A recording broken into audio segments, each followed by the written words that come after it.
வணக்கம் வள்ளல் மீடியா நேயர்களே, எல்லாரும் தேர்தலோட ரிசல்ட்டுக்காக ஆவலா காத்துட்டு இருக்க சூழ்நிலையில பாத்தீங்கன்னா உலகத்துல பல விஷயங்கள் நடந்துட்டு தான் இருக்கு. அதை குறித்து நம்மளால பேசாம கடந்து போக முடியுமா?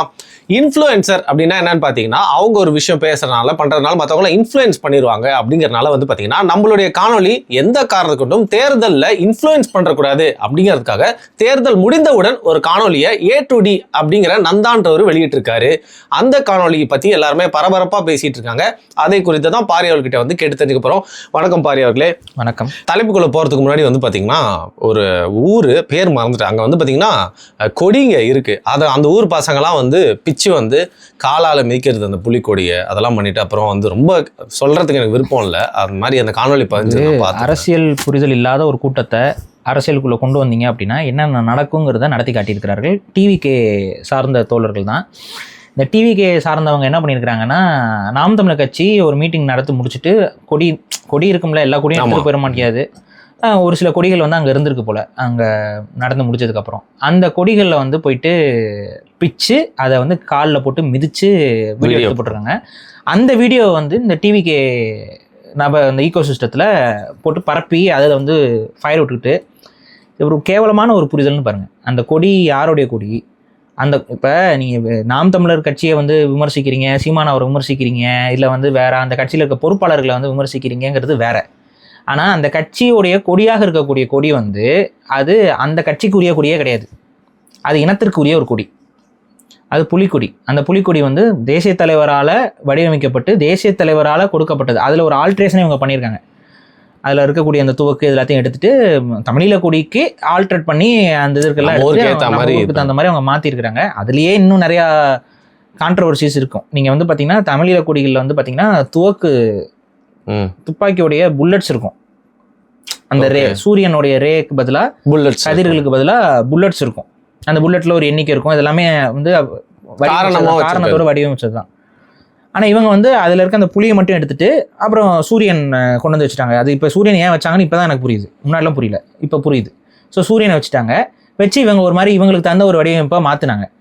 அதுலேயே நிறைய மாறுபட்ட கருத்துக்கள் இருக்குது. வேற ஒரு கொடி நீங்கள் வடிவமைச்சிருக்கலாம், இந்த கொடியே ஏன் கொண்டு வரீங்கிற ஒரு இரண்டு தரப்பான கருத்து இருக்குது. பட் ஆனால் சரி, ஓகே, இனத்திற்கு பொதுவான கொடி தான் அது. அதனால் அதை யாரும் எடுத்து பயன்படுத்தலாங்கிறனால அது அவங்க பண்ணதில் நம்ம ஒன்றும் பெருசாக இது பண்ணல.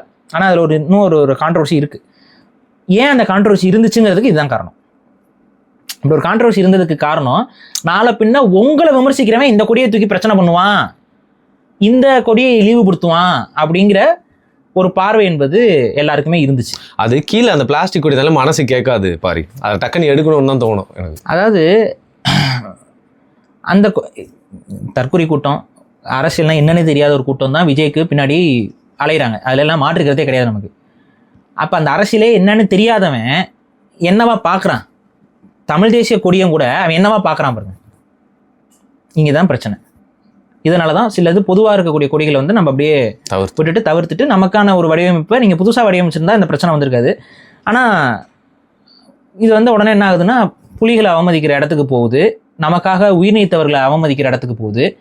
இதில் இந்த இடத்துல இந்த டிவிகே கட்சி தரப்புலேருந்து ஏதாவது ஒரு கண்டனம் வந்துச்சா?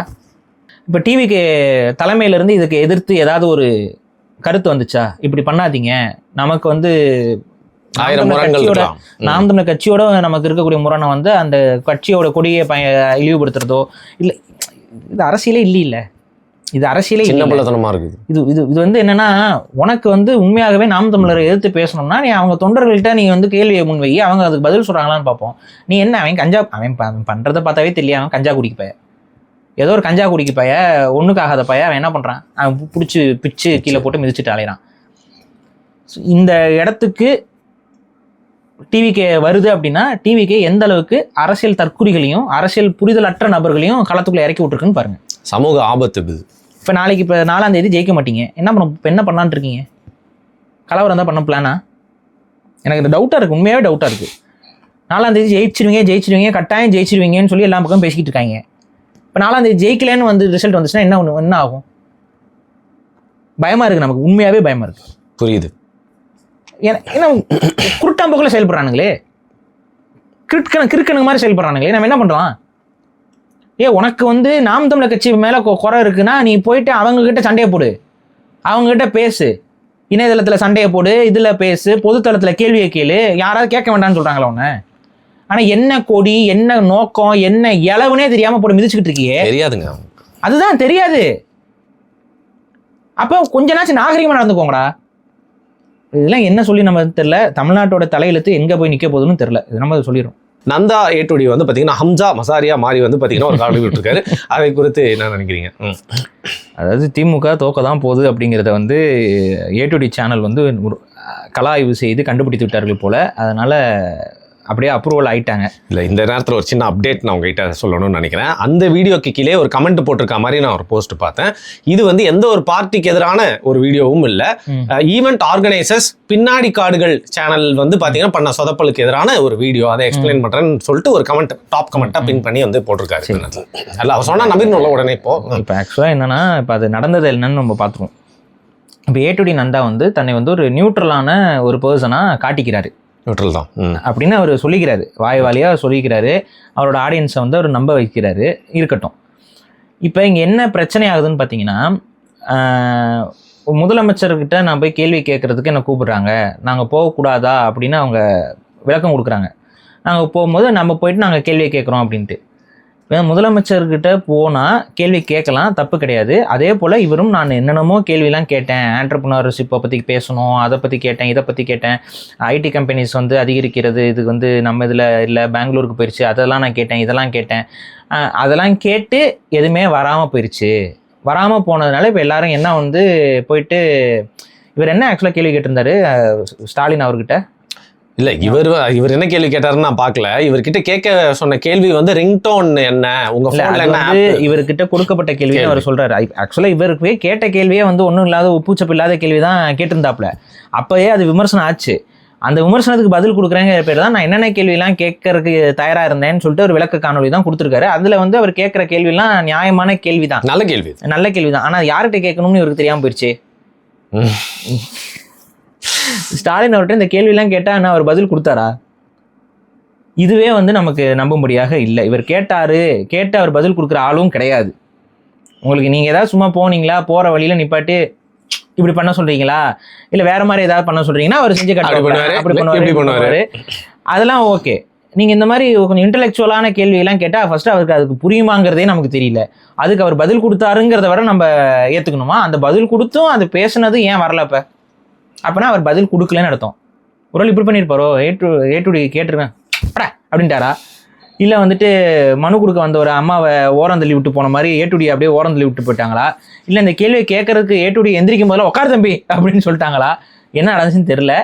ஆனால் அந்த கேட்ட கேள்வி எதுவுமே வந்துட்டு வரல அப்படிங்கிறாரு. நான் என்ன கேட்குறேன், கேள்வி வரல, முதலமைச்சர்கிட்ட இருந்து பதில் வந்துச்சா இல்லையா? அதை ஏன் பேசலை?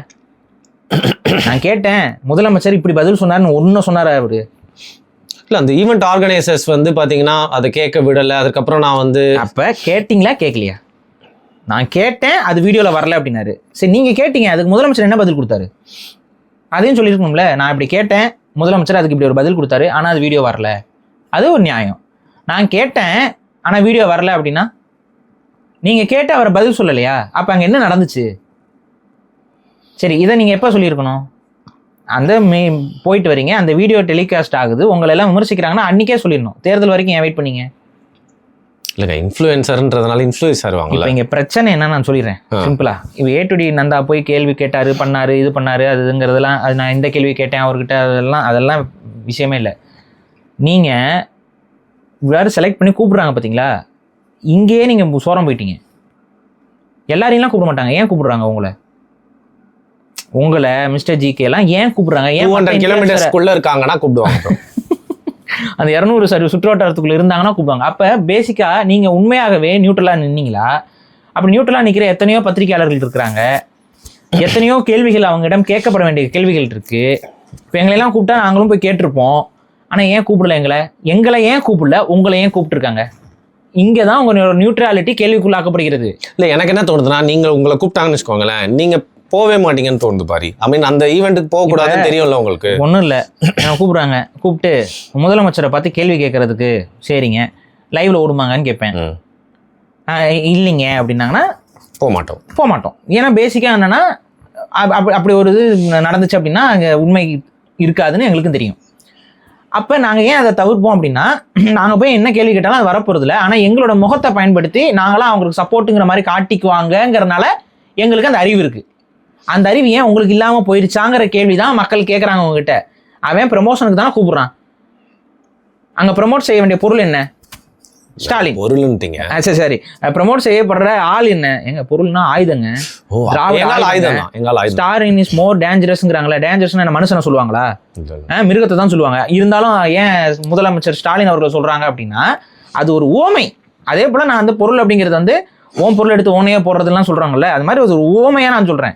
ஸோ நீங்க வேற மாதிரி தப்பா புரிஞ்சுக்காதீங்க. நான் வந்து ஒரு நாகரிகத்தோட நம்ம சொல்லும் பொழுது அவர் வந்து ஒரு ஆயுதம் போன்றவர் திராவிட இயக்கத்திற்கு. ஸோ அந்த திராவிட இயக்க கடப்பாறையாக இருக்கக்கூடிய முதல்வர் ஸ்டாலின் அவர்களை கேள்வி கேட்கறதுக்கு ஏன் அவங்களை கூப்பிடுறாங்கன்னா, ஆல்ரெடி நீங்கள்லாம் அவங்களுக்கு ப்ரோவா பேசிட்டு இருக்க ஆட்கள், அவங்களுக்கு ஆதரவாக பேசிட்டு இருக்கிறவங்க. அப்போ உங்களெல்லாம் கூப்பிட்டு வச்சு பேசும் பொழுது நீங்கள்லாம் இந்த கட்சிக்கு ஆதரவாக இருக்க மாதிரியும் இவங்களோட ஐடியாலஜிக்கு ஆதரவாக இருக்க மாதிரியான தோற்றத்தை அவங்க உருவாக்கிக்கிறாங்களே ஒழிய, நீங்கள் அங்கே போயிட்டு வெளிப்படையாக சொல்கிறேன், அவங்க உங்கள்கிட்ட லிஸ்ட்டு கொடுத்தாங்களே அந்த கேள்வியை கேட்டிருந்தாலும் அதை நீங்களே கேட்கலன்னு சண்டைலாம் போட்டேங்கிறீங்கல்ல, நீங்கள் கேட்டிருந்தாலும் இதே ரிசல்ட் தான், ஒரே ரிசல்ட் தான். நீங்கள் வந்து இப்போ கேட்டிருந்தீங்க நீங்கள் யூஸ் பண்ணுற ஆப் என்னன்னு கேட்டிருந்தீங்கன்னா அவர் ஏதோ சொல்கிறாருன்னு வைங்க, ஏதோ ஒரு 4-5 ஆப் சொல்கிறாருன்னு வைங்களேன், அதே தான் போயிருக்கோம். நீங்கள் அங்கே போய் உட்காந்துருக்கீங்க பாருங்கள், அவ்வளோதான் விஷயம். அங்கே போய் உட்காந்ததுலேயே முடிஞ்சு போச்சு சோழி. இப்போ ஏன் போய் உட்காந்தீங்கன்னா எல்லாரும் கேட்குறாங்க உங்ககிட்ட. அது ஒரு கட்சி தானே, திமுக தானே, தேர்தல் நேரத்தில் தானே அதை பண்ண போகிறாங்க. சரி, இப்போ முதலமைச்சர் ஆட்சிக்கு வந்தோடனே உங்களை கூப்பிட்டு கொஸ்டின் பண்ண சொல்கிறாரு, ஏன் இதெல்லாம் இப்போ நடக்குது?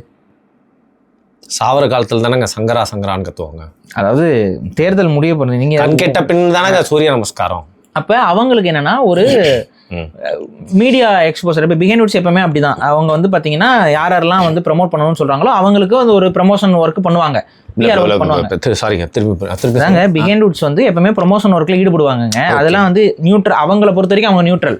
எந்த கட்சி நியூட்ரல். ஆமா, பிஹைண்ட் வுட்ஸை பொறுத்த வரைக்கும் என்னன்னா, நீங்க போயிட்டு அவங்களுக்கு வந்து ப்ரமோஷன் பண்ணீங்களா, நாளைக்கு வருணுக்கு ஒரு ப்ரமோஷன் வீடியோ அப்படின்னா பண்ணுவாங்க. ரைட்.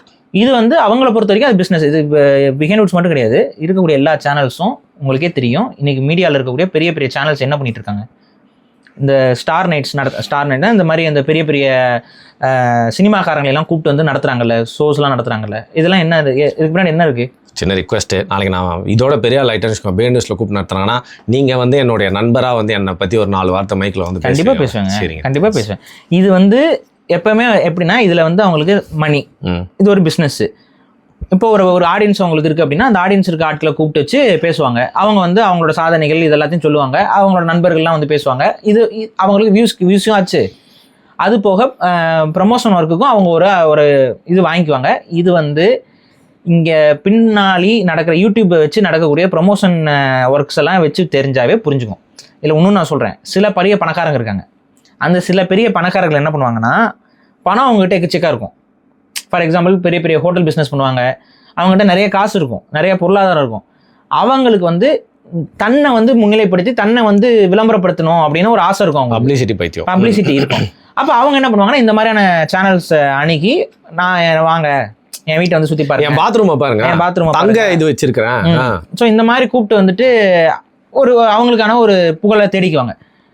இதுக்கு இந்த சேனல்ஸ் வந்துட்டு நீங்கள் எப்படி சம்பாதிக்கிறீங்கன்னு அவங்களுக்கு தெரியாது, என்ன மாதிரி சம்பாரிச்சிங்கன்னு தெரியாது, முறைப்படி தான் இப்படி சம்பாதிக்கிறீங்களா, நல்ல பிஸ்னஸ் பண்ணி தான் சம்பாதிக்கிறீங்க, இதெல்லாம் அவங்களுக்கு எதுவுமே தேவைக்கூடாது. இந்த வெள்ளை பவுடரை விற்று தாங்க நான் இவ்வளோ கோலமாவுங்க அப்படின்ட்டு இது மாதிரி என்னவா இருந்தாலும் அவங்க என்ன பண்ணுவாங்கன்னா, போவாங்க, பேட்டி எடுப்பாங்க. அவங்க வந்து நான் 4 அட்வைஸ் சொல்லுவாங்க. எப்படி எவ்வளோ கஷ்டத்தில் இருந்தேன், நான் எப்படி வளர்ந்துருக்கேன், என்ன பார்த்து நீங்களாம் வளர்ந்து வரணும் தம்பிகளா தங்கங்களாம் பாரு. அதை பார்த்துட்டு ஒரு சிலர் வந்து பரவாயில்ல நமக்கு அட்வைஸ் பண்ணுறாருன்னு சொல்லி கேட்குறவங்களும் இருப்பாங்க. பீச்சில் போகிறப்போ சுண்டல் விற்கிறவங்கள பார்த்தப்போ அப்படின்னு அது மாதிரி ஏதாவது அட்வைஸ் பண்ணுவாங்க. இதுதான் வந்து பேசிக்காக பெரிய பெரிய சேனல்ஸ் வந்து இப்படி தான் வந்து இது பண்ண. அது இல்லையா, அவங்களுக்கு அடுத்த வருமானம் என்ன நினைக்கிறீங்க? ஏதாவது குடும்பத்தில் கல்யாணம் பண்ணால் 2 பிரபலங்களுக்குள்ள விவாகரத்து நடக்கும். இல்லை 2 பிரபலங்கள் வந்து பிரபலமாக இருக்கணும் அவசியம் இல்லை, இன்ஸ்டாகிராமில் ஏதாவது ரீல்ஸ் போடுறவங்களா இருந்தாலும் ஓகே, அவங்களுக்குள்ள ஏதாவது சண்டை வாக்கிய தகராறுனா அதுக்குள்ளே வந்து பஞ்சாயத்து பண்ணுவாங்க. சொல்வதெல்லாம் உண்மை மாதிரி உள்ள வந்து உட்காந்துக்கிட்டு நீங்கள் அவரை பற்றி என்ன நினைக்கிறீங்க, நீங்கள் இவங்களை பற்றி என்ன நினைக்கிறீங்கன்னு சொல்லி குடும்ப பஞ்சாயத்து. இப்படிதான் வந்து வியூஸ். இல்லை இன்னொரு ஐட்டமும் இருக்கு. ஒரு குரங்கு வந்து யாரையா அரைஞ்சிருச்சு, அது நியூஸ்ல கேப்சர் ஆயிடுச்சுன்னு வச்சுக்கோங்களேன். அந்த குரங்கு உங்களை எப்படி அரைஞ்சுதுங்க, அப்போ நீங்க எப்படி ஃபீல் பண்ணி அவங்க வீட்டை தேடி போயிட்டு அப்படி இது பண்றோம். பேசிக்கா என்னன்னா, முழுக்க முழுக்க வந்துட்டு மீடியா பிஸ்னஸ் இப்படி தான் இருக்குது. இது ஏ2டி நந்தாக்கு தெரியாத போனது தான் நமக்கு கஷ்டமாக இருக்குது. ஏன் உங்களுக்கு தெரியாமல் போச்சு? இது அவங்க கூப்பிட்றாங்கனாவே அதுவே ப்ரொமோஷன் ஒர்க்கு தான். என்னை கூப்பிட்டு ப்ரொமோட் பண்ணிக்கிட்டாங்க அப்படின்னு சொல்கிறத விட உங்களை கூப்பிட்டதே ப்ரொமோட் பண்ணுறதுக்கு தான். இது ஏன் உங்களுக்கு புரியல? இது உங்களுக்கு புரியாத மாதிரி நீங்கள் எங்ககிட்ட சொல்கிறீங்க பாருங்கள், அதுதான் எங்களுக்கு சிரிப்பாக இருக்குது. ஏ2டி நந்தா உங்களுக்கு ஒரு விஷயம் புரிஞ்சுக்கோங்க. இன்றைக்கி உங்ககிட்ட ஒரு ஆடியன்ஸ் இருக்காங்கல்ல, எதுக்காக உங்களை பார்க்குறாங்க அப்படின்னா, நம்மளை மாதிரி ஒரு பையன், ஒரு சாமானிய குடும்பத்துலேருந்து வந்த பையன், அந்த பையன் இந்த அளவுக்கு ஒரு திறமையால நான் சொல்லிடுறேன், இன்னும் நான் அதெல்லாம் சொல்லி வரேன். நான் யூடியூப்ல பெரிய சேனலை நிர்வகிச்சு அந்த சேனல் மூலிமா ஒரு பிஸ்னஸை கட்டமைச்சு அதன் மூலிமா ஒரு நல்ல ஒரு பொருளாதார நிலைமைக்கு வந்து ஒரு 30 பேர் 40 பேருக்கு வேலை கொடுக்குற இடத்துக்கு வந்திருக்கிறாப்புல அப்படிங்கிற ஒரு ஃபாலோவிங் உங்கள்கிட்ட இருக்கு. அது உங்களுடைய இந்த டெக்னாலஜி சம்மந்தப்பட்ட அறிவு சார்ந்த அந்த உங்களுடைய பார்வைக்காக ஒரு பெரிய பின்தொடர்பாளர்கள் உங்களுக்கு உருவாகியிருக்காங்க. இதையும் நீங்கள் உருவாக்கும் பொழுது ஆல்ரெடி இந்த டெக் ஃபீல்டில் பேசிக்கிட்டு இருந்த நபர்களோட நீங்கள் சண்டை போட்டு அவங்க சொல்கிறது தப்பு அது இதெல்லாம் சொல்லி தான் நீங்கள் இந்த இடத்துக்கு வந்திருக்கீங்க. அப்படி தான் கவனம் ஈர்ப்பு பண்ணீங்க. ஞாபகம் இருக்கா? தமிழ் டெக்குன்னு ஒருத்தர் இருந்தாப்புல, அவர் தப்பாக சொல்கிறாருன்னு சொல்லி நீங்கள் வீடியோ போட்டு தான் நீங்கள் உங்களுக்கான ஆடியன்ஸ் வந்து அதிகமான பார்வைக்கு வர வச்சு அப்புறம் அப்படியே அதுலேருந்து கண்டினியூ ஆகிட்டு வந்துட்டு இருக்கீங்க. சரி, அதெல்லாம் நான் தப்பு சொல்லலை. ஆனால் உங்கள் ஆடியன்ஸ்க்கு நீங்கள் உண்மையாக இருங்க. எப்படிங்க என் ஆடியன்ஸ்க்கு உண்மையாக இருக்குன்னா, எதுக்காக உங்களை ஃபாலோ பண்ணுறாங்க? டெக்னாலஜி சம்மந்தப்பட்ட விஷயத்துக்கு. அது பேஸ்டாக உங்களோட ஆடியன்ஸை வளர்த்துடுங்க. இல்லை அதுக்கு அடுத்து நீங்கள் இன்னொரு வேலை பண்ண ஆரம்பிச்சிருக்கீங்க, இன்வெஸ்ட்மெண்ட்டுங்கிறீங்க. அதுவே தப்பு. உங்கள் ஆடியன்ஸ்கிட்ட நீங்கள் இன்வெஸ்ட்மெண்ட் பிஸ்னஸை வந்து இப்போ கொண்டு வந்துட்டுருக்கீங்க. ரொம்ப தப்பான போக்கு. அது இவங்களுக்கு இன்னும் புரியலை, நிறைய பேருக்கு இன்னும் புரியல. இந்த ஆப்பை வச்சு இதை இன்வெஸ்ட்மெண்ட் பண்ணுங்கள், அந்த ஆப்பை வச்சு இதில் இன்வெஸ்ட்மெண்ட் பண்ணுங்கள், இதில் நீங்கள் இன்வெஸ்ட்மெண்ட் பண்ணால் இவ்வளோ ரிட்டர்ன்ஸ் வரும். இந்த டெக்னாலஜியில் போகிறது இது வந்து பெரிய அளவு பேக் ஃபயர் ஆகும். எல்லாரும் உங்ககிட்ட இந்த மாதிரி நான் உங்களோட நீங்களா போய் பண்ணுங்கன்னு தானே சொன்னேன் அப்படின்ட்டு ஒதுங்கிக்குவீங்க. அதுக்கு ஒரு வீடியோ போட்டுருவீங்க. நீங்களா அறிவை பயன்படுத்தி பண்ணணும், நான் சொன்னேங்கிறதுக்காகலாம் பண்ணாதீங்க அப்படின்ட்டு போயிடுவீங்க. நீங்கள் இன்னொன்று புரிஞ்சுக்கோங்க, இன்வெஸ்ட்மெண்ட் பண்ணுறேன் அது பண்ணுறேன். இன்வெஸ்ட்மெண்ட்டு 2 விதம் தான் இருக்குது. ஒன்று தங்கம், ஒன்று நிலம். இன்வெஸ்ட்மெண்ட் பண்ணால் நிலத்தில் போடுங்க, இல்லை தங்கத்தில் போடுங்க.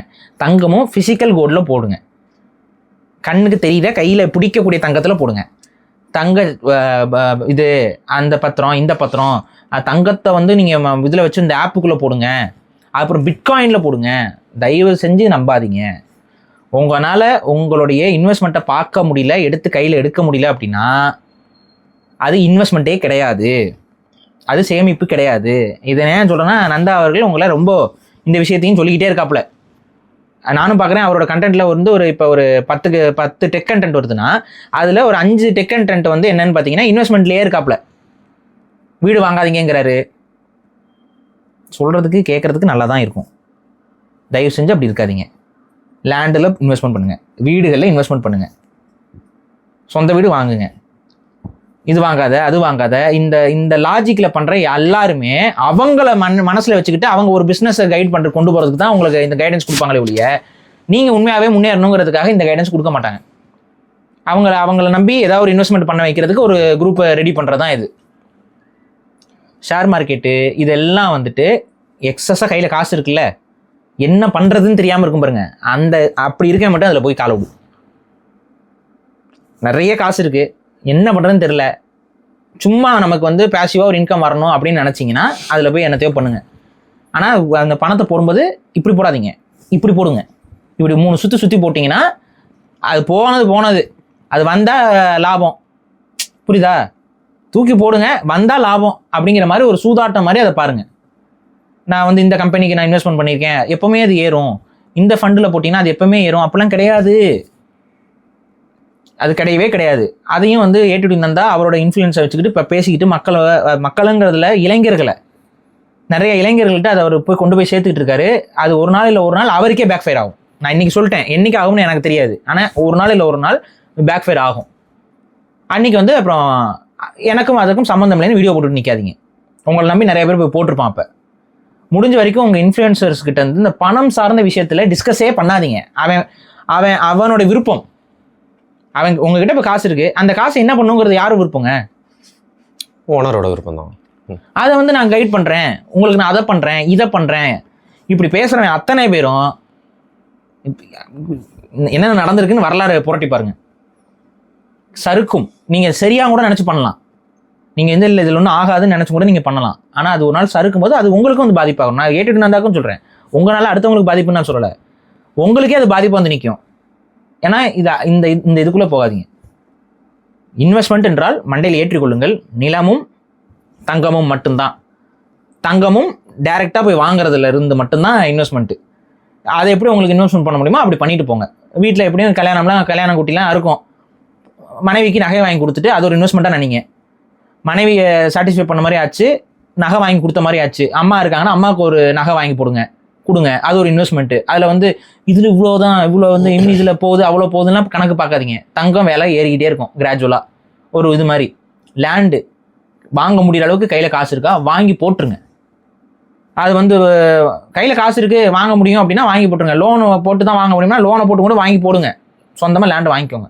தோட்டமாக இருக்கட்டும், வீடு கட்டுற லேண்டாக இருக்கட்டும், வீடாக கூட இருக்கட்டும், சொந்த வீடு இருக்கட்டும், ஒரு வீட்டுக்கு 2 வீடு இருக்கட்டும், தப்பு கிடையாது. இவைகள் வந்து ஒரு கேரண்டியான இன்வெஸ்ட்மெண்ட்டு.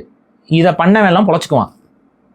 இந்த கண்ணில் பார்க்காத இன்வெஸ்ட்மெண்ட்டு அது இது இந்த கம்பெனியில் போடுறது, அந்த ஷேர் மார்க்கெட்டில் போடுறது, இதில் போடுறதுலாம் என்றைக்குமே பேக் ஃபயர் ஆகும். இது இன்றைக்கி சொல்லிட்டேன், சரியா? இது ஒன்று. அப்போ ஏட்டுட்டு நந்தா கிட்ட இருக்க பெரிய குறைபாடு என்னென்னா, தான் இன்ஃப்ளூயன்ஸ் பண்ணுறோன்னு அவருக்கு நல்லாவே தெரியும்.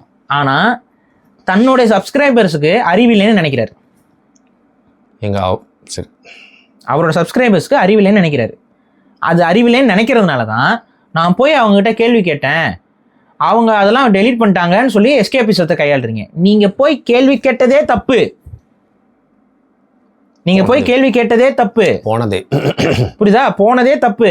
ஏன் நீங்கள் போனதே தப்பு அப்படின்னா, நீங்கள் நியூட்ரலான ஆளாக இருந்தால் போகக்கூடாது ஆக்சுவலாக. சரி, இப்போ நீங்கள் போய் ஸ்டாலின் அவரை போய் பார்த்து கேள்வி கேட்டீங்க, அப்போ எடப்பாடியை பார்த்தும் கேள்வி கேட்டிருக்கணும், சீமான் அவர்களை பார்த்தும் கேள்வி கேட்டிருக்கணும், விஜய் அவர்களை பார்த்தும் கேள்வி கேட்டிருக்கணும். இது பண்ண முடியுமா உங்களால்? இப்போ எல்லாரையும் நான் கேள்வி கேட்டேங்க அப்படின்னு சொல்லலாம். இப்போ மதன் கௌரி இருக்காப்புல, மதன் கௌரி என்ன பண்ணுவார்? மொத்த கையை எடுத்துட்டு எல்லாருக்கிட்டையும் போயிட்டு ஒவ்வொரு தேர்தலுக்கும் போவார். என்னன்னு தெரியல, இந்த தேர்தலுக்கு போகல போல. இல்லை, அப்படி வச்சு சொல்லிக்கிருச்சான், அதனால பழைய மாதிரி பண்ண முடியாது. எப்பவுமே வந்து என்ன பண்ணுவார், ஒவ்வொரு தேர்தலுக்கு முன்னாடி எல்லா தலைவர்கள்ட்டையும் போயிட்டு ஒரு இன்டர்வியூ எடுத்து போட்டுருவாப்புல. புரியுதா?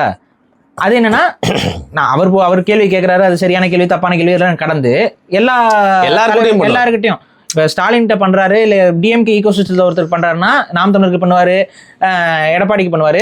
குறைஞ்சபட்சம் அந்த இதில் அவர் நியூட்ரலிட்டி மெயின்டைன் பண்ணுவார். விக்கிபீடியா மாதிரி அவர் யார் தேடினாரும் ஒரு தகவலை கொடுக்கக்கூடிய ஒரு களஞ்சியம். அந்த மாதிரி வந்து அவர் ஏதோ பண்ணுறாரு. இப்போ நீங்கள் அது மாதிரி வந்து நான் எல்லா கட்சி தலைவர்கிட்டையும் போய் கேள்வி கேட்டேன் அப்படின்னா அது வேற. டிஎம்கே ஏற்பாடு பண்ணுற ஒரு மீட்டிங்கில் டிஎம்கே ஈகோசிஸ்டத்துக்குள்ளே போயிட்டு நான் நியூட்ரலாக தான் கேள்வி கேட்டேன் அப்படின்னா அது வந்து அது உடன்பட மாட்டாங்க. நிறைய பேர் அந்த கேள்வியை கேட்பாங்க, அந்த கேள்வியை கண்டிப்பாக கேட்பாங்க. நீங்கள் ஏங்க போனீங்கன்னு தான் கேட்பாங்க. இப்போ போனது தான் பிரச்சனை. இப்போ போயிட்டு நீங்கள் உட்காந்துட்டு வந்தீங்களே, அவங்களுக்கு என்ன? இப்போ இவங்கெல்லாம் டிஎம்கேக்கு சப்போர்ட்டிவாக இருக்காங்கங்கிற மாதிரி காட்டிட்டாங்கல்ல. இதை நீங்கள் அன்னைக்கு அந்த வீடியோ வந்த உடனே போயிட்டு கீழே ஒரு கமெண்ட் பண்ணி பின் பண்ணி வைக்கிறதுக்கு எத்தனை நிமிஷம் ஆயிரும் உங்களுக்கு? என்னை ஏமாற்றி விட்டார்கள் திமுக அப்படின்னு போட்டு பதிவு பண்ணியிருக்கலாம்ல, ஏன் பண்ணலை? தேர்தல் முடிச்சுட்டு ஏன் அதை பண்ணுறீங்க? இன்ஃப்ளூயன்ஸ் பண்ணுற குரல் சிம்பிளுங்க. தேர்தலுக்கு முன்னாடி பண்ணியிருந்தாங்கன்னா ஏட்டுடி நந்தாவை முடிச்சு விட்ருப்பாங்க டிஎம்கே. புரியுதா? கூப்பிட்டு வச்சு இது பண்ணிட்டு நம்ம ஒரு கால்வாரி விட்டு போகிறோம். என்னன்னா பேக் ஃபயர் ஆயிடுச்சு. இப்போ போனது வந்து ஏட்டுடி நந்தாவுக்கு பேக் ஃபயர் ஆயிடுச்சு. டிஎம்கேக்கு போயும் முட்டு கொடுக்குறீங்களே அப்படின்னு சொல்லி பேக் ஃபயர் ஆயிடுச்சு. பேக் ஃபயர் ஆனது அதை சரி செய்யணுங்கிறக்கா நான் போனேன், கேள்வி கேட்டேன், அவங்க அதெல்லாம் போடலை அப்படின்னு சொல்லி அதை நியூட்ரலைஸ் பண்ணுறாங்க. இல்லையே, ஒரு போஸ்ட் போட்டிருக்காரு, ஓட்டு போட்டு வந்து இப்படி போட்டு நான் ஜனநாயகத்துக்கு ஓட்டு போட்டிருக்கேன் அப்படின்னு போட்டிருக்காரு. அப்போ யாருக்கு ஓட்டு போட்டிருக்காரு? ஜனநாயகத்துக்கு தாங்க போடுவாங்க எல்லாரும். ஜனநாயகத்துக்கு போட்டா உங்களுக்கு புரியலையா? என்னங்க புரியாம நடிக்கிறீங்க பாரு. நீங்க கூட தமிழ்ல ஒன்று வச்சிங்களே, மறந்துட்டீங்களா?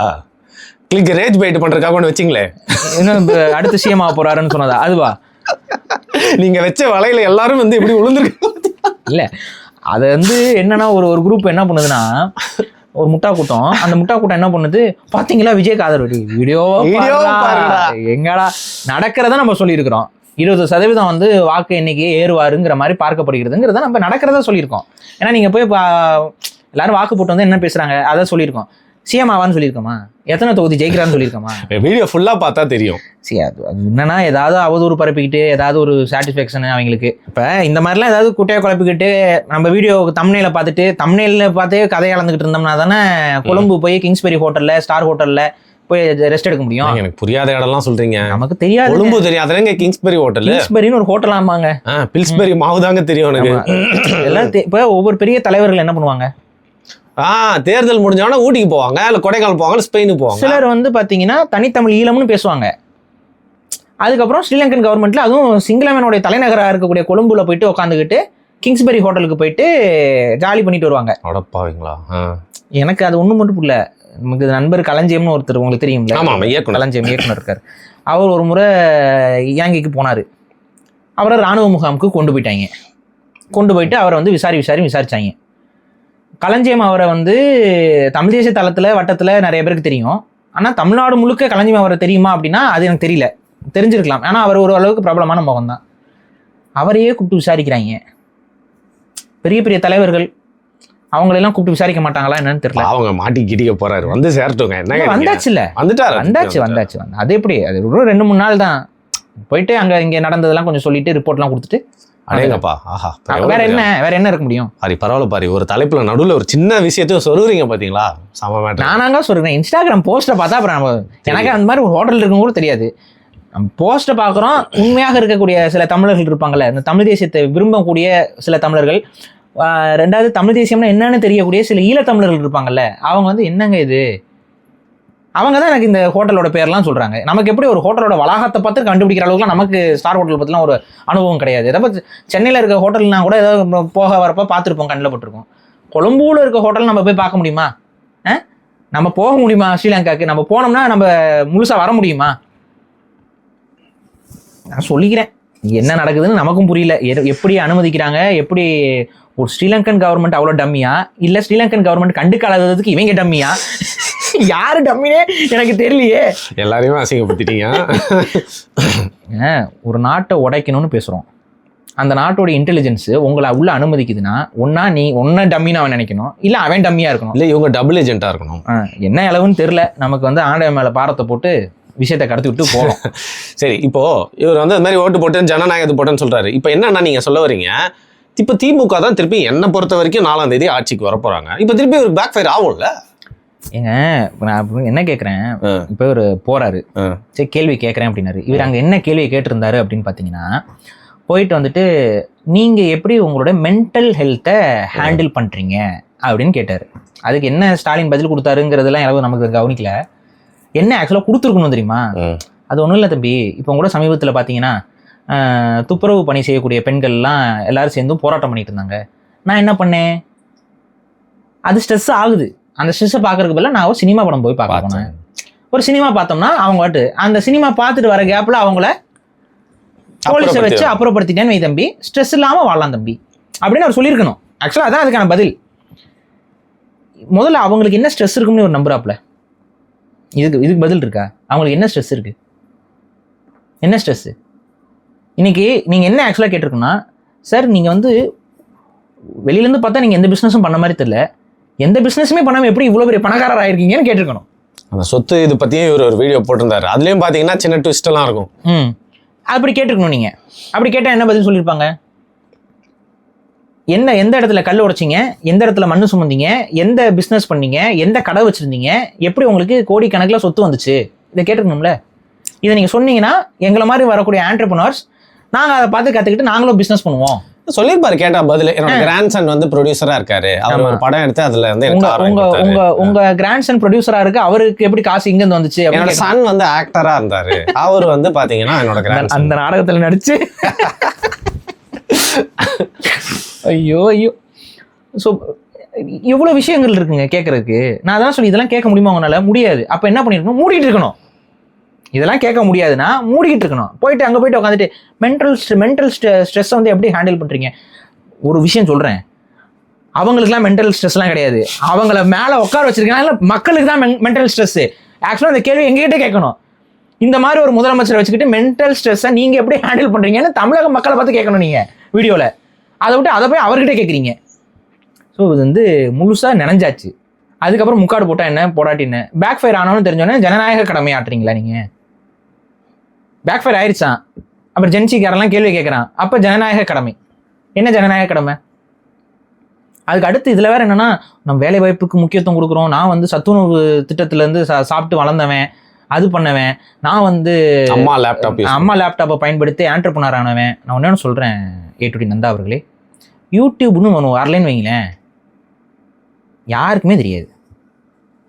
இத்தனை பேருங்கள யாருக்கும் தெரியாது. யூடியூப்னு ஒரு இன்னோவேஷன் வந்ததுனால நீங்கள் யூடியூப்காரன் வந்து நீங்கள் சத்துணவு சாப்பிட்டீங்களா, பர்கர் சாப்பிட்டீங்களா, பீஸா சாப்பிட்டீங்களாங்கிறதுலாம் அவனுக்கு கவலை கிடையாது. அவன் வந்து ஒரு புது ஸ்ட்ரீமை உருவாக்கினான்.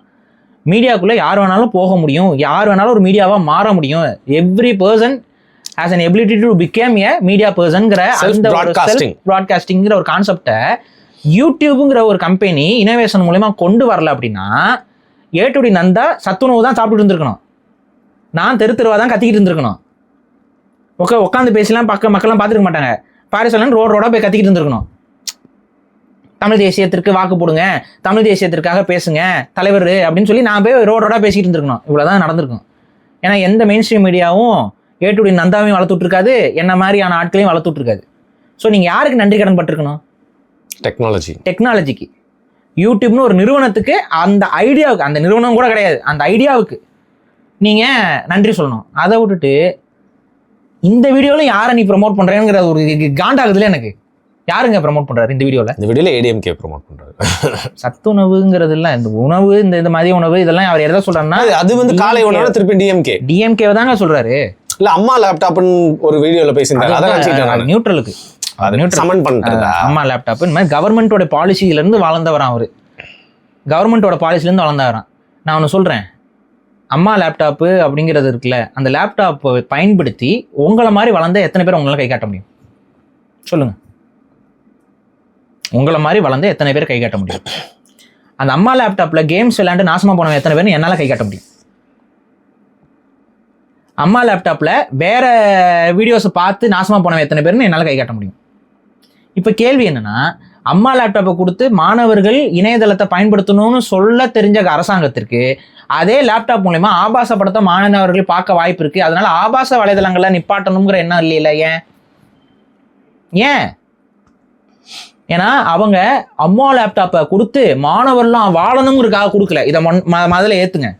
அம்மா லேப்டாப்பை கொடுத்ததும் சரி, இன்னைக்கு வந்து அப்புறம் வந்து என்னென்னலாம் கொடுக்குறேன்னு சொல்கிறாங்கல்ல, இது எதுவுமே உங்கள் மேலே அவங்க செய்கிற இன்வெஸ்ட்மெண்ட்டுன்னு நீங்கள் உருட்டுறீங்க பாருங்க. இந்த உருட்டை நிப்பாட்டுங்க முதல்ல. அவங்க உங்களுக்கு லஞ்சம் கொடுக்குறாங்க. உங்களோட வளர்ச்சிக்காக கொடுக்குற இன்வெஸ்ட்மெண்ட் கிடையவே கிடையாது. உங்கள் வளர்ச்சிக்காக கொடுக்குற இன்வெஸ்ட்மெண்ட் கிடையவே கிடையாது. இப்போ நம்ம சொன்னோம், நம்ம ஒரு இயக்கமாக வந்து இது பண்ணோம்னா சோலார் பேனல்ஸ் வந்து வீட்டுக்கு வீடு பண்ணுறதுக்கு ஒரு மானியம் கொடுக்கலாம். இல்லைன்னா அந்த சோலார் பேனலே ஒரு குறிப்பிட்ட கிலோவாட்ஸுக்கு நம்ம இலவசமாக அரசாங்கம் அமைச்சு கொடுக்கணும்னு சொல்லலாங்கிறது. இதுக்கு பின்னாடி என்ன இருக்குது? மக்களுக்கு மின்சாரம், அரசாங்கத்தோட மின்சார தேவையும் பூர்த்தி ஆகும், மக்கள்கிட்டையும் கொடுக்குறோம். அந்த மின்சாரத்தின் மூலிமா அதோட மெயின்டெனன்ஸ் யார் பார்த்துக்க போகிறா? மக்கள் பார்த்துக்க போகிறாங்க. மெயின்டெனன்ஸ் காஸ்ட் வந்து கவர்மெண்ட்டுக்கு இருக்காது, ஆனால் மின்சார உற்பத்தி கவர்மெண்ட்டுக்கு அதிகம். கரெக்டாக? இதை செய்யலாம். இது இன்வெஸ்ட்மெண்ட் பண்ணுறது மக்கள் மத்தியில். இது மாதிரி ஆயிரக்கணக்கான திட்டங்கள் இருக்கும், நம்மளால பண்ண முடியும். ஆனால் இந்த லேப்டாப் கொடுத்தது வந்து மாணவர்களை தூக்கி உயர்த்துவதற்கு அப்படின்னா அப்படிலாம் இல்லை. எப்படிலாம் எதை கொடுக்க முடியும்னு தான் அவங்க யோசிக்கிறாங்களே ஒழிய, கம்மியான ரேட்டாக இருக்கணும், ஒரு 10,000 ரூபாய்க்குள்ளே நம்மளால என்னென்ன கொடுக்க முடியும். இப்போ சைக்கிள் கொடுக்கலாம், சைக்கிள்னா அது மாணவர்கள் வந்துட்டு போகிறதுக்கு பயன்படும், அதனால அப்படி சொல்லி கொடுக்கலாம். வேற எப்படி சொல்லி கொடுப்பீங்க? எதையாவது ஒன்று சொல்லி கொடுப்போம், அது வந்து பயன்படட்டும். அப்போ அதை பற்றி பார்த்துக்கிட்டு அது இருக்கும்போது அதில் நம்ம முத்திரை குத்தி மூஞ்சியை குத்தி கொடுத்துருவோம், ஃபோட்டோ ஒட்டி கொடுத்துருவோம், டிஸ்பிளேல வர மாதிரி கொடுத்துருவோம். ஆட்டோமேட்டிக்காக இவங்க தான் கொடுத்தாங்கன்னு சொல்லி காட்டுவோம். சொல்லி காட்டினார்ல ஒருத்தர். இப்போ கூட அது ஒரு அண்டா சொல்லிச்சா? என்ன அண்டா சொல்லிச்சு? நீங்க வந்து துரோகம் பண்ணிட்டீங்க. ஐடி கம்பெனியில் வேலை செய்யறவனா துரோகம் பண்ணிட்டேன். ஏன்னா கலைஞர் மட்டும் இல்லைன்னா நீலாம் பிச்சை எடுத்துட்டு இருந்திருக்கணுங்கிற. அதே போல பஸ் கொடுத்துட்டு, இலவச பஸ் கொடுத்துட்டு ஒருத்தர் சொன்னார்ல ஓஷி பஸ்ன்னு, மக்கள் அவங்க என்னவா பாக்குறாங்கிறத முதல்ல மக்கள்கிட்ட தெளிவுபடுத்துங்க. இலவசம் கொடுத்து டெவலப்மெண்ட் பண்றாங்க, அது எங்களுக்கு மேல செய்யற இன்வெஸ்ட்மெண்ட் சொல்லி தயவு செஞ்சு இலவச திட்டங்களுக்கு நல்லது செய்யாதீங்க, அது நல்லதுக்கு இல்ல. சரி, கலைஞர் டிவி என்ன சொல்லுவீங்க? இன்வெஸ்ட்மெண்ட் அது கேளிக்கைக்குள்ள இழுத்துறாங்க. அது இன்வெஸ்ட்மெண்ட் தான். யார் அவங்களுக்கு இன்வெஸ்ட்மெண்ட்? கேபிள் வச்சிருந்தாங்க. கேபிள் கம்பெனிக்கு இன்வெஸ்ட்மெண்ட். கேபிள் கம்பெனி யார் வச்சிருக்கிறது? திமுக தான் வச்சிருந்தது.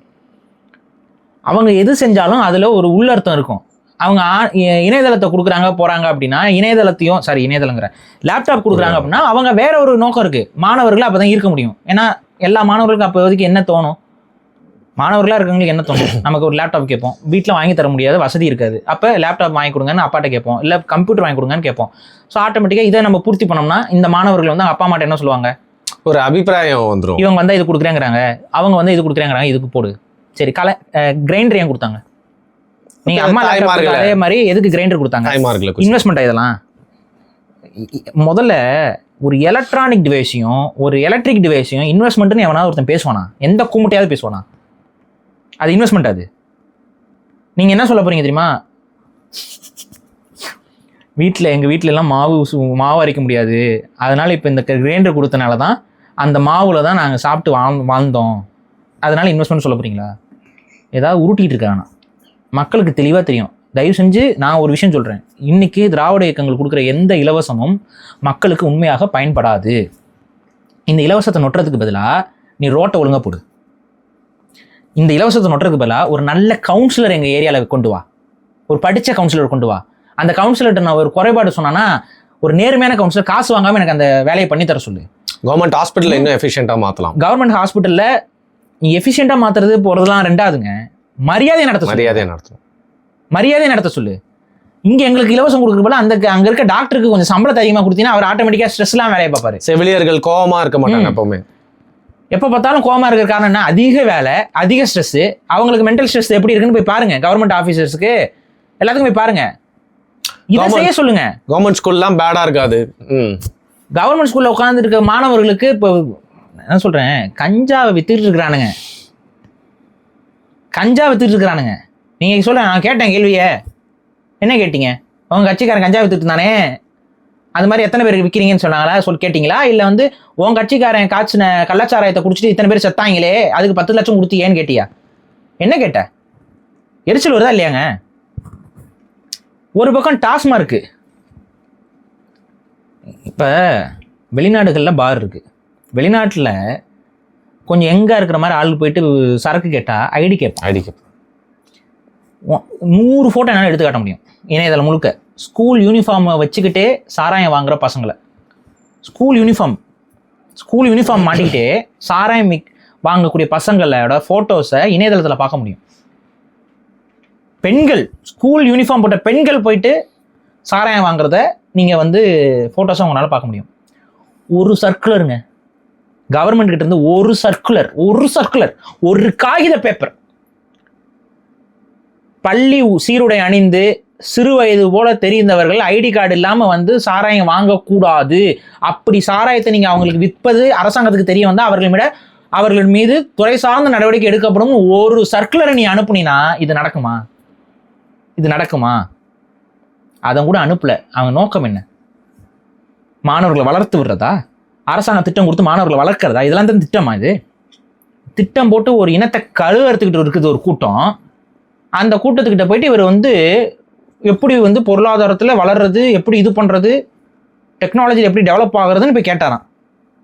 தமிழ்நாட்டை வளர்க்குறதுக்கு உண்மையான தமிழர்களுக்கு தெளிவாகவே தெரியும். ஒரு உண்மையாகவே இந்த மண்ணை நேசிக்கக்கூடிய தனிப்பட்ட வெறுப்பு எல்லாத்தையும் ஓரம் வச்சுட்டு தன்னுடைய சுயத்தை கொஞ்சம் அப்படி ஓரம் வச்சுட்டு கொஞ்சம் யோசிச்சு பாருங்க, தமிழ்நாட்டை முன்னேற்ற முடியும். ஆனால் இவர்களால் முன்னேற்ற முடியுமானா? இவர்கள் சுரண்டி பிழைப்பவர்கள். இவங்க கிட்ட போயிட்டு நீ எப்படி முன்னேற்றுவேன்னு கேட்கறதே எங்களை ஏமாத்துறது. போய் நீ கேட்கறதே எங்களை ஏமாத்துறது. இவங்க முன்னேற்ற மூஞ்சிகளா இதுங்க? இது வரைக்கும் முன்னேற்றிக்கிட்டு இருக்காங்களா? ஏங்க கொஞ்சம் ஹார்ஷா நீங்க ஒரு கேள்வியை கேட்டுருங்க, உங்களை அங்கேயே அடிச்சு விரட்டிருப்பாங்க, அடிச்சு கூட விரட்டுவாங்க. இப்போ நீங்களே வந்து போனீங்க, ரிச்சி ஸ்ட்ரீட்டுக்கு போனீங்க, ரவுடி பசங்க வந்து பிரச்சனை பண்ணாங்க, வீடியோ போட்டீங்க, பாதுகாப்பு இல்லாமல் இருக்குது. மாறிடுச்சா? ஏன் மாறல? இதான் நான் கேட்குறேன், ஏன் மாறல? மாறாது. இவங்ககிட்ட போய் உட்காந்துக்கிட்டு வந்துட்டு நீங்கள் அடுத்து என்ன பண்ண போறீங்க? அடுத்து நீங்கள் சொல்ல வேண்டியது மக்கள்கிட்ட, இவர்களே ஆட்சி அதிகாரத்துக்கு வர விடாதீர்கள். ஆல்ரெடி வந்து ஊழல் சக்திகள்னு தெரியுதுல்ல உங்களுக்கு. ஊழல் சக்திகள்னு தெரிஞ்சதுக்கப்புறம் ஏன் திரும்ப ஆட்சிக்கு கொண்டு வந்து அவங்க என்ன நல்ல திட்டம் இருக்கும்? இல்லை, இப்போ நான் இதை பற்றி ஒரு காணொலி போட்டிருந்தேன். நிறைய பேர் வந்து நீங்களாம் தான் அரசியல் பேசுறான்னா அவன் டெக் யூடியூபர்ரா, அவன் ஏன் உங்களை மாதிரி போயிட்டு வந்து பேசி அவனோட பிசினஸை எடுத்துக்கணும், அவன் அதுதான் நான் சொல்றேன் கேட்குறாங்க. நியாயமான கேள்வியா? இல்லை, நியாயமான கேள்வியே கிடையாது. டெக் யூடியூபருக்கு எதுக்கு ஸ்டாலினோட வேலை? இதுதான் நாங்கள் கேட்குறோம். டெக் யூடியூபர் மேலே பண்ணு, எலான் மஸ்க்கு போய் பேட்டிடு, இல்லை டெக்கில் வந்து எவனாவது ஆப்பிள் கம்பெனி ஓனரோ இல்லை பில்கேட்ஸோ எவனோ ஒருத்தன் வரானா போய் அங்கே போய் பேட்டி கேளு. ஏன் ஸ்டாலினுக்கு டெக்குக்கு என்ன சம்பந்தம்? ஸ்டாலினுக்கு டெக்குக்கு என்ன சம்பந்தம் சொல்லுங்க. எதுக்கு போகணும்? இவர் மட்டும் இல்லை, ஏ2டி மட்டும் இல்லை, அங்கே போய் உட்காந்துருக்க எல்லாத்துக்கும் சேர்த்து தான் சொல்லிட்டு இருக்கேன். ஏ2டி கொஞ்சம் அவர் அது பல்ட்டி அடிச்சதுனால பேச்சு பொருள் ஆயிட்டாப்ல. இதெல்லாம் போய் உட்காந்துருந்தேன். ஒரு மிஸ்டர் ஜிகேன்னு ஒருத்தர் போய் உட்காந்துருந்தாப்ல. மிஸ்டர் ஜிகேக்கு அங்கே என்ன ஜென்ரல் நாலேஜ் அங்கே இருக்குதுன்னு போயிட்டு மிஸ்டர் ஜிகே அங்கே போனார். ஏங்க அவருக்கு ஜென்ரல் நாலேஜ் எல்லாம் வேறு யாருக்குங்க இருக்கு? பேர் மட்டும் ஜென்ரல் நாலேஜ்னு பேர் வச்சா பத்தாது. அங்கே போயிட்டு என்ன அவர் என்ன கேள்வி கேட்டார்னா எவ்வளவு நான் பார்க்கல. இல்லை இப்போ என்னன்னா நான் இதுதான் கேட்க வந்து நீங்கள் அதுக்கு முன்னாடியே வந்துட்டீங்க. இப்போ எனக்கு வந்து என்னன்னா இவரோட திறமை, இவரோட ப்ரெசன்டேஷன் எல்லாமே எனக்கு பிடிக்கும். இவர் எடுக்கிற சப்ஜெக்ட் எல்லாமே பிடிக்கும். இவர்கிட்ட என்ன எனக்கு நிஜமாக பிடிக்காம போச்சுன்னா உடச்சி பேசலாம். இவர் ஆடியன்ஸையும் மற்றவங்களையும் கொஞ்சம் அவங்களோட இன்டெலிஜென்ஸை ரொம்ப கம்மியாக நினைக்கிறாரோன்னு எனக்கு ஏ2டி. இதற்கு முன்னாடி நடந்த சில பிரச்சனைகள்ல அவர் கொடுத்த விளக்கமா இருக்கட்டும், அவர் தன்னை நியாயப்படுத்திக்கிட்டு அப்போ வந்து நம்மளோட இன்டெலிஜென்ஸை வந்து ரொம்ப கம்மியாக நினைச்சு அதுல இருந்து தான் எனக்கு கொஞ்சம் என்னடா இது இப்படி பண்றாருன்னு தோணுச்சு. அது இந்த உதயநிதி அவர்களோட அந்த மீட்டப்லயும் இவர் பேசின இதே இவர் தான் போயிட்டு பாத்தீங்கன்னா உதயநிதி அவர்கிட்ட இந்த ஸ்போர்ட்ஸ் சம்பந்தப்பட்ட ஒரு கேள்வி கேட்டார். அது ஆர்கெஸ்ட்ரேட்டட் கொஸ்டினா இல்ல டைரக்டா இவரே கேட்க விட்டாங்களா, இல்ல அப்போ துணை முதல்வர் சொன்ன ஆன்சர் இவருக்கு டோட்டலி ஓகேவா இருந்துச்சா? பின்னாடி மிஸ்டர் ஜிகே வேற உட்காந்துருக்காரு. ஸோ நான் என்ன கேட்குறேன்னா, இவங்க ஊழல்வாதிகள்ங்கிறது மக்களுக்கு தெளிவாக தெரியும். அவங்க கட்சிக்காரங்களை கூட்டு வச்சு விழா எடுக்கிறதும் அவங்கள பெருமைப்படுத்திக்கிறதுக்கும் இப்போ நூற்றாண்டு காணும் கலைஞர்பாங்க, திரைத்துறையில் சாதனை படைத்த கலைஞர்பாங்க. எத்தனை படம் எடுத்து எத்தனை படம் ஓடுச்சுன்னா ஒரு மண்ணும் இல்லை. இதெல்லாம் ஒரு 2 படத்துக்கு வசனம் எழுதிட்டு இதே காலத்துக்கும் கழுத்து இருப்பாங்க. பராசக்தியா இந்த மாதிரி இருக்கு. இந்த மாதிரி அவங்களே கூப்பிட்டு பாராட்டு விழா நடத்திக்கிட்டு இருப்பாங்க. இதெல்லாம் ஒவ்வொரு கட்சிக்காரங்க அவங்க காசு கொடுத்து அவங்களே பாராட்டு விழா நடக்கிறது, அது மக்கள்கிட்ட போய் சேர்றதுக்கு ஏதாவது ஒரு பண்ணி மக்கள் மூளை கலவு. உங்களுக்கு காசு கொடுத்து கூப்பிட்டாங்களா? இவருக்கு எதுக்குங்க காசு? அப்புறம் என்ன நோக்கத்துக்கு உங்களை கூப்பிடுறாங்க? இவரு உங்களை வளர்த்துடணும்னு கூப்பிட்டாங்களா? இவர் தான் ஏற்கனவே வளர்ந்து நிற்கிறார். அப்புறம் என்ன நோக்கத்துக்கு நீங்க அங்கே போறீங்க? பேசிக்கா என்னன்னா அதிகார வர்க்கத்தோட இணைஞ்சிக்கிறது. இப்படிதான் ஒருத்தன் இறஞ்சிக்கிட்டு இருந்தான். அவன் யாருன்னு தெரியுமா? ஞாபகம் இருக்கா? அந்த கார்ல அடிச்சு கொலை பண்ணிட்டு போயிட்டு எஸ்கேப் ஆச்சு. சொல்றாரு இவரு கொலை குற்றத்துல ஒரு எக்ஸ்பீரியன்ஸ். அதே மக்களுக்கு தெரியும் யாருன்னு. நீங்க அப்படி ரொம்ப யோசிக்காதீங்க. அவனை யோசிச்சோம்னா 2 நிமிஷத்துல அவன் தெரிஞ்சுக்குவான். இதுல வந்து நீங்க வந்து எப்படியோ யோசிக்கிறீங்க. தள்ளி நில்றா ஏன்டா மொக்கையோ வீடியோ பண்றேன். என்னன்னா நான் அதையும் என்னோட வீடியோல என்ன சொல்லியிருந்தேன், அவர் வந்து ஃபேமஸா ஒரு ஹவுஸ் ஹோல்ட் நேமா இருந்தப்போ அவரோட பப்ளிசிட்டியை இவங்க யூஸ் பண்ணிட்டாங்க. எப்போ அவருக்கு ஒரு பேட் பப்ளிசிட்டி வந்துச்சு அப்படியே பாத்தீங்களா ஒதுக்கிட்டாங்க. அவங்க அவரை ஒதுக்கிடுவாங்க. ஆனா அதுக்கு முன்னாடி அவரை காப்பாத்தி விட்டாங்க. எதுக்கு? என்ன குற்றத்துக்கு காப்பாத்தி விட்டுருக்காங்க? சாதாரண குற்றம் அது. அது ஆண்டவனுக்கு தெரியும்டா. நீங்க பண்ண கூத்து ஒரு வயசான அம்மா அதெல்லாம் ஆண்டவனுக்கு தெரியும். அப்போ அது மாதிரி நம்ம அதிகார வர்க்கத்தோட நினைஞ்சிருந்தோம்னா நாளைக்கு நம்ம ஏதாவது திருட்டுத்தனம் பண்ணா தப்பிச்சுக்கலாம். இதுதான் வேற எதுவும் இல்லை. எனக்கு புரியுது, உங்க ஆடியன்ஸ்க்கு வேணா புரியாமல் இருக்கலாம். அதிகார வர்க்கத்தோட நம்ம கொஞ்சம் டச்சில் இருந்தோம்னா நாளைக்கு ஏதாவது ஒரு தப்பு செய்யும் போது அவங்க நம்மளை பாதுகாத்துருவாங்க. இப்போ அதிகார வர்க்கத்தை எதிர்த்துலாம் பேசிக்கிட்டு இருந்தோம்னா நம்ம ஏதாவது நாளைக்கு ஏதாவது ஒன்று சிக்கணும் அப்படின்னா வச்சு செஞ்சு விட்ருவாங்க. இவ்வளோதான், வேற என்ன? இந்த லாஜிக்கில் வந்துட்டு போயிட்டு அவங்க கூப்பிட்டாங்கன்னா போகிறது இல்லைங்க, அது ஒத்து வராதுன்னு சொல்கிறதுக்கு உங்களுக்கு எத்தனை நிமிஷம் ஆயிரும்? இல்லைங்க அது வந்து ஒரு மாதிரி ப்ரொமோஷன் மாதிரி இருக்குது, வேண்டாம். சரி, இதுக்கு முன்னாடி இந்த ப்ரொமோஷன்லாம் இந்த சேனல்லாம் பண்ணது இல்லையா, இல்லை பார்த்தது இல்லையா? நீ பார்த்தது இல்லையா? இவ்வளோதானே கேள்வி. அவங்க ப்ரொமோஷனுக்கு தானே கூப்பிட்றாங்க. அதில் வந்துட்டு அது அப்படி இருக்காதுன்னு நினச்சி போனால் எப்படி இருக்காது? எந்த இடத்துல அவங்க ப்ரெஸ் மீட் பண்ணியிருக்கிறாங்க? ஓப்பன் ப்ரெஸ் மீட் என்னைக்குங்க பண்ணியிருக்காரு ஸ்டாலின் என்னைக்காவது ஓப்பன் ப்ரெஸ் மீட் பண்ணியிருக்காரா? ப்ரெஸ் மீட்டே அவங்களுக்கு வேண்டப்பட்ட பத்திரிகையாளர்கள் மட்டும் உட்கார வச்சுட்டு தமிழ்நாட்டில் பாலாறு ஓடுது தேனார் ஓடுதுங்கிறது ஒரு அந்த வெள்ளம் வந்த காலகட்டத்தில். அப்போ முதலமைச்சர் வராரு, எவனோ ஒருத்தன் ஒரு ஊடகவியலாளர் போயிட்டு என்ன கேட்குறான், வந்து தண்ணியாக நிற்கிதே, நீங்கள் வந்து நடவடிக்கை எடுப்பீங்களாங்கிற மாதிரி அவர் கேட்குறாப்புல. ஒரு ஊடகவியலாளர் எங்கே நிற்கிது